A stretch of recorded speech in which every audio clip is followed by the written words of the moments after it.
Едно училиште испушти до 226 тони јаглерод диоксид. Тоа е еднакво на загадувањето што го прави еден автомобил доколку пројде 900.000 километри.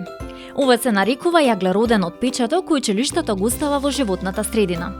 Како да дознаеме колкав е јаглеродниот отпечаток на вашето училиште? Иако звучи комплицирано, пресметката може да се направи едноставно преку алатка табела во која се внесуваат податоци. Да започнеме. Првиот сет податоци ни се потребни за да пресметаме колкава површина треба да се грее лади и при тоа да го имаме предвид при донесот во топлинската енергија кој го има и бројот на ученици. Вториот сет на податоци за видот на енергијата кој се користи ни се потребни за да можеме да го пресметаме индиректно јаглеродниот отпечаток кога станува збор за употреба на електрична енергија и директно доколку станува збор за употреба на цврсто или течно гориво. За таа цел пресметајте вкупната годишна потрошувачка која е наведена на сметките на електрична и топлинска енергија.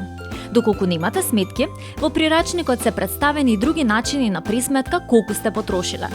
Резултатот покажува колку килограми јаглерод диоксид емитира твоето училиште. Кој би рекол дека едно училиште може толку многу да го загадува воздухот со јаглерод диоксид? Најдобар начин да се намали јаглеродниот отпечаток е искористување на сонцето преку поставување на соларни панели со кои би се произведувало одржлива енергија. Односно, доколку на твоето училиште се инсталираат 10 панели, ќе се избегне загадувањето од 2000 тони јаглерод диоксид. Лесно е, нели? Сега можеш и ти со помош на латката да го пресметаш јаглеродниот отпечаток на твоето училиште. Поздрав и бидете зелени!